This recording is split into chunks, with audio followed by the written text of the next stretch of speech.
обещал и говорят, что знать, что права человека защищались в течение 4000 лет. Это все за создание человечества. That there has never in world history been protection for homosexuality or any other abnormal sexual behavior ever in human rights laws. Адамдардын тарыхында бир да жерде ошо жанагындай гейлердин болсун, же болбосо изощренный сексти каалаган адамдардын укугу эч жерде сакталган эмес дейт, жазылган да эмес дейт да. That is an invention of the cultural Marxists in the past few decades. Бул жанагы культурный марксизмдин коюмунун аркасынан кеткен ЛГБТ гей кыймылынын ойлоп чыгарган 20 жылдык ойлоп чыгарган эмес дейт да, жасалма баалуулуктар дейт да, жалган баалуулуктар. But going back all the way to the beginning of human rights laws, there has always been protection for family. Адамзаттын болгон тарыхында бүт жерде бүт баалуулуктардын сактап келген дейт да, жосондо ошол болгон закондордун мыйзамдарын сактап келген, коргоп келген. And not in every document, but throughout most of human rights jurisprudence, there's also been protection for religious freedom. Жана ошондой эле болгон мен окуган документтерде тарих документтерде адамдардын диний укуктары да сакталып келген, жазылып келген. So family values and religious freedom are fundamental human rights. Мындап келгенде үйлөр баалуулуктар, үйлөрдү сактоо жана ошондой эле диний баалуулуктар бул болсо адамдардын эң башкы фундаментальный баалуулуктар болуп эсептелет, укугу болуп эсептелет. But rights based on sexual orientation contradict those rights. Мындап келгенде жанагы голубойлордун же болбосо гейлердин укугу бул укуктарга тетири келет, карама каршы келет. And wherever an anti-discrimination law based on sexual orientation is implemented by any country, there is an immediate attack on the legitimate human rights of family values and religious freedom. Мындап келгенде биздин ыйгарым укуктарыбыз, естественный укуктарыбыз, табигый укуктарыбызга булар атака кылып атат дейт, жанагы өздөрүнүн маскени аркылуу дейт, күн сайын атака кылып атат да, жасалма баалуулуктар менен. Let me give you an example from human rights history and my own ethnic heritage. Мен азыр бир эмеп кеткенде жанагы окуям дейт, өзүмдүн этникалык жанагы тарыхыман дейт да. My mother's family is English, and we come from the British Isles. Менин мамам дейт Англиядан дейт. And in Britain, one of the cornerstones of human rights is the document called the Magna Carta. Англияда эң башкы документ бул Magna Carta. Yeah, Magna Carta, or the Great Charter of Rights. The Great Charter or Great Contract of Rights. Бул документ жанагындай договор сыяктуу дейт, договор сыяктуу документ дейт да. Декларация. And Magna Carta is if anyone who studies human rights will know this phrase, Magna Carta. Ким шу эмени окуса да, юриспруденцияны окуса да, ушул эмени документ билишет, Magna Carta деген Англияда. This was a contract signed in the year 1215 that guaranteed the rights of the people against the king. When it was signed? This was 1215. 1215. Protected the rights of It protected the rights of the people against the power of the king. Бул документте 1215 кабыл алган дейт. Бул элдин укугун королдун сактаган королдун күчүнөн падышанын күчүнөн сакташ үчүн дейт. This was one of the first times this had happened ever in the world. Бул биринчи жолу деп ошо адамзаттын тарыхында ошо элдин укугун сакталган документ катары эсептелинет. And the first principle of the Magna Carta Биринчи ошо берме принцип деп ошо маңызды картаны said that the English church shall be free of government interference. Биринчи немесинде жанагы англис немеси чүркөөсү мамлекеттин немесинен тышкары болуш керек да, жанагы воздействиесинен же болбосо жанагындай таасиринен тышкары болуш керек. Саясаттан тышкары. Yeah, so that the government would have no power to control the church, control people in their religious faith or the practice of their faith. Мындай болгондо мамлекет ошо жанагы диний иштерге бир салыш эмес дейт да. Ким кандай динди кабашка эмесе, калына же болбосо намазды кандай окуйт, немесин Now, there are many other items in this contract. Башка ошо жакында эмелер жазып кеткендей нормаларды береңилер. But the first principle lasted for 800 years. Ошо биринчи ошо жанагы принципте 900 жыл сакталды дейт да, жанагы 900 жыл. Until the government of the UK adopted anti-discrimination policy based on sexual orientation. Анан ушул принципте жакынкы жылдары деп америкалык бийлик деп сексуальный жанагы немени революция жасоо жанагы сексуальный ориентацияны киргизиш үчүн деп бул немени алмаштырды. In England, they call them sexual orientation regulations. Азыр ошо документ мындай келгенде регуляция сексуальный Sexual orientation regulations. сексуальная ориентацияны регуляция закону дейт да. 8 years after the No, this was 800 years. This This was enacted in 2004. It was very recent. It's within the past dozen years or so. Жакын жылдары таксатта эмес, 90 жылдары кабыл алып турду ушул документ. Ушул документ ушунун ичине эмне жазаткенде регуляция сексуальной ориентации деп эметилген, эң биринчи ушул билеткенде эми башча эмесинде.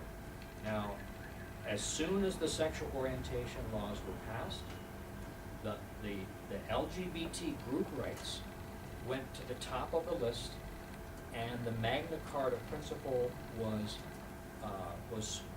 considered broken and superseded. Мына келгенде ошо жанагы закон кабыл алгандан баштап регуляция жана гендерный ориентация кабыл алгандан баштап ал бүт закондун өзү чыгып кетти деди. Жанагы Магна Карта деген 9 жылдан бери сакталып келген документ бул чыгып кетти. Так тейленде алды да. Here's an example.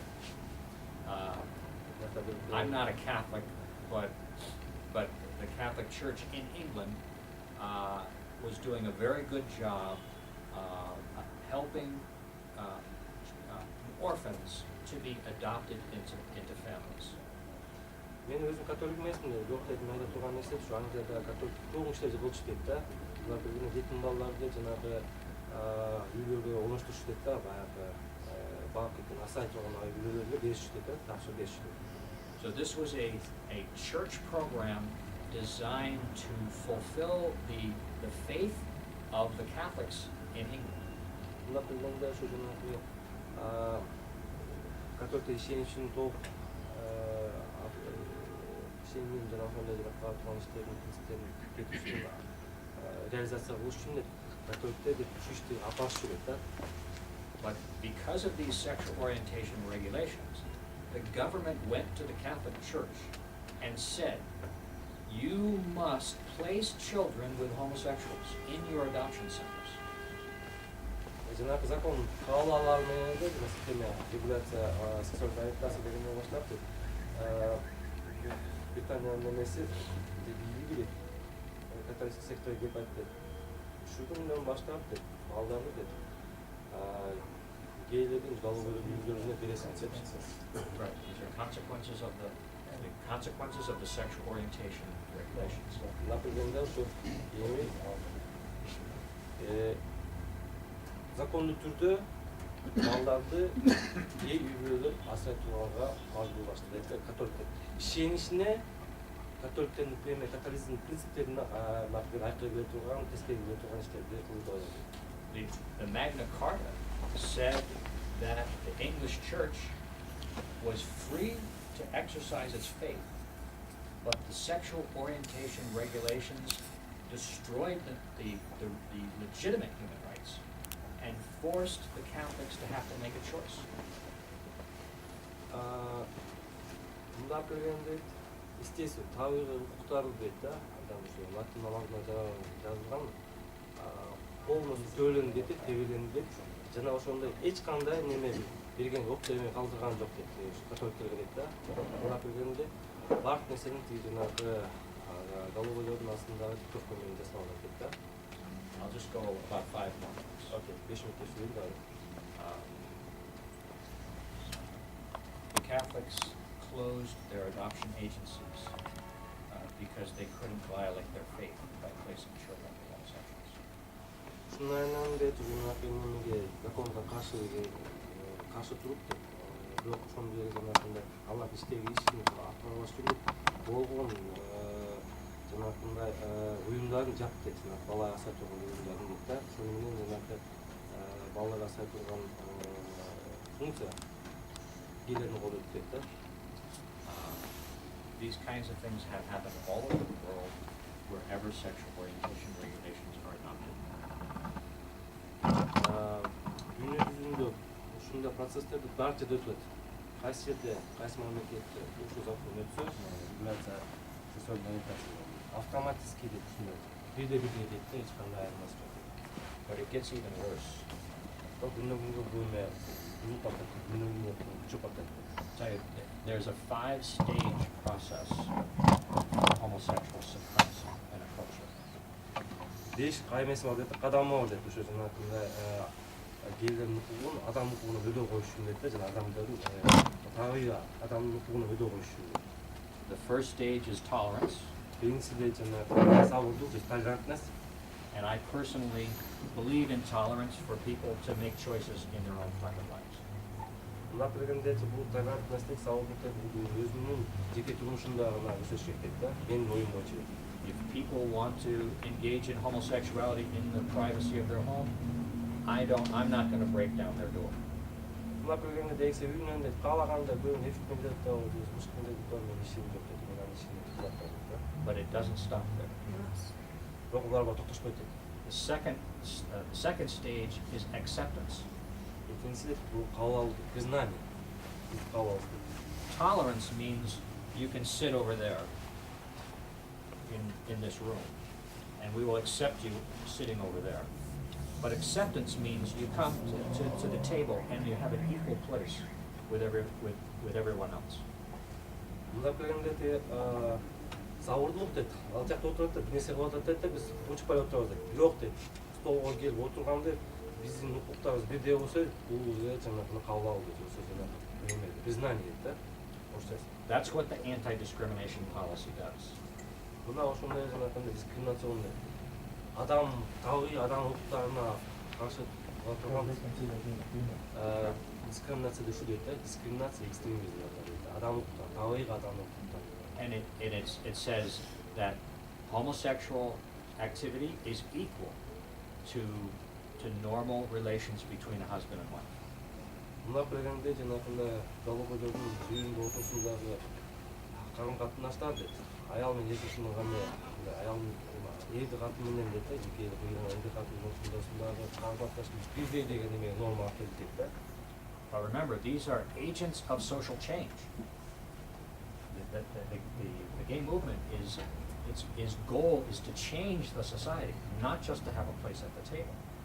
Мына келгенде далда алар дейт столдун чекесинде отурганда эмес, төргө чейин чыгыш дейт алар эмес дейт. Сени башкаруу дейт. Мына келгенде өзүнүн жанагындай жалган балыктарын сени таамылап, ошону кабыл алдыруу дейт да.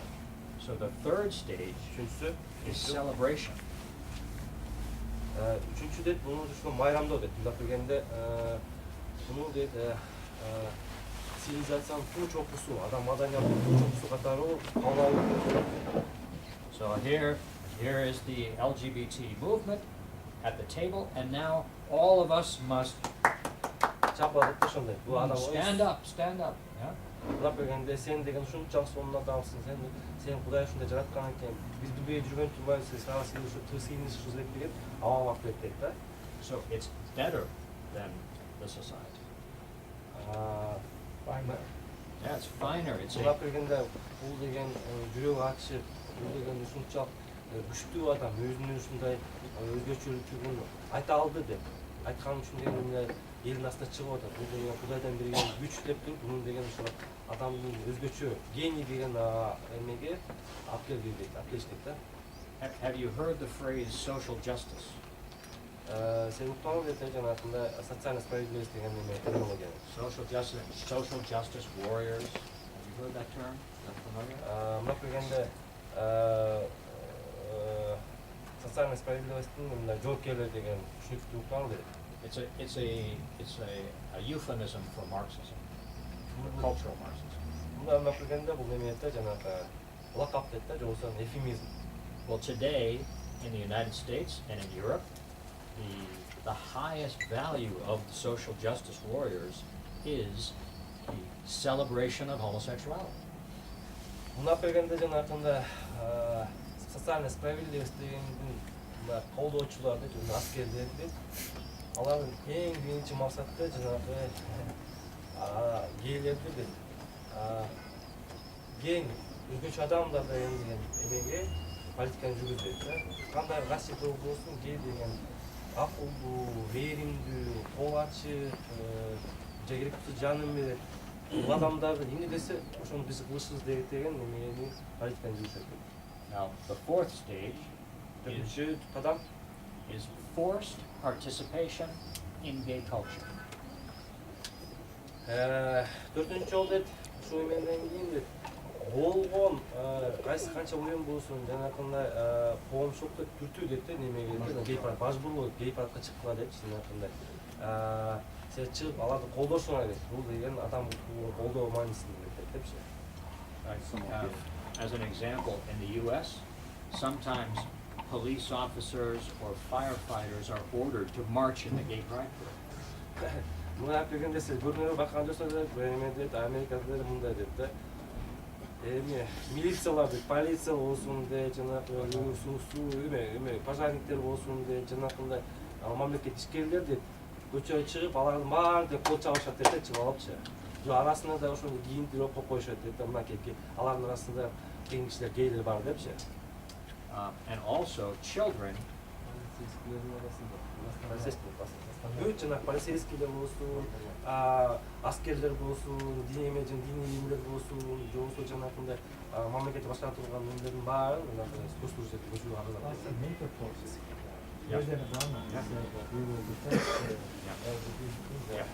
That's another example. Everyone is forced to participate in the celebration. Мы даже знаем, что президент Обама сказал всем, если кто-то против ЛГБТ пойдет, надо будет защищать. Да.